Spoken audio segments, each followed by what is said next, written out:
اتنا ریونیو جمع ہوگا کہ بہت سے لعنتی ٹیکسوں سے نجات مل جائے گی، جن میں سب سے بڑا لعنتی ٹیکس جو ہے انکم ٹیکس ہے۔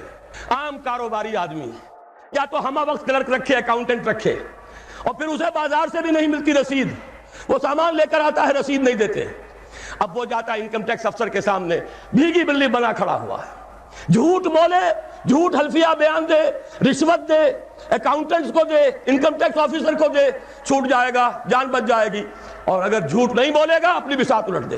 لہذا تقریباً سب کے سب جھوٹے ہو گئے، جھوٹے حلف دیتے ہیں۔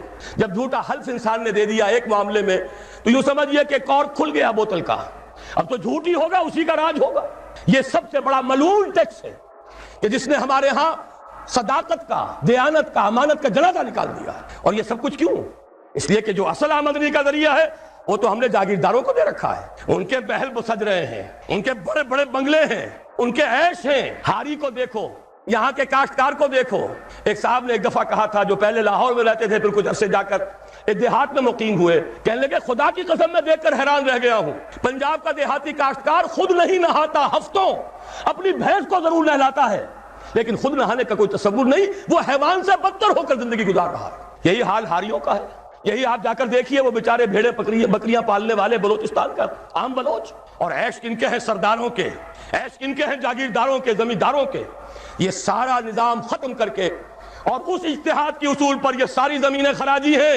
اسی شہر لاہور کی بات کہہ رہا ہوں، ایک بہت بڑے مفتی صاحب، ان کے صاحبزادے نے مجھے بتایا کہ میرے والد صاحب کا قول یہ ہے کہ یہاں کی ساری زمینیں خراجی ہیں، عشری نہیں ہیں۔ لیکن جب انہی کے دارالعلوم میں ہمارے ایک ساتھی نے استفتاء لکھ کر بھیجا تو ان مفتی صاحب نے دستخط نہیں کیے، کسی اور چھوٹے مفتی سے، وہ جو مفتی صاحب ابھی سمجھئے کہ ابھی وہ ایکسرسائز ہی کر رہے ہیں، اپرینٹس ہیں، ان کے ہاتھ سے دستخط کروا کے بھجوا دیا، یہ تو عشری ہے۔ یہ حال ہمارے علماء کا ہو چکا ہے۔ کیوں ہو گیا ہے؟ یہ سارے ادارے کن سے چلتے ہیں؟ چندے کون دیتے ہیں؟ سرپرستی کون فرماتا ہے؟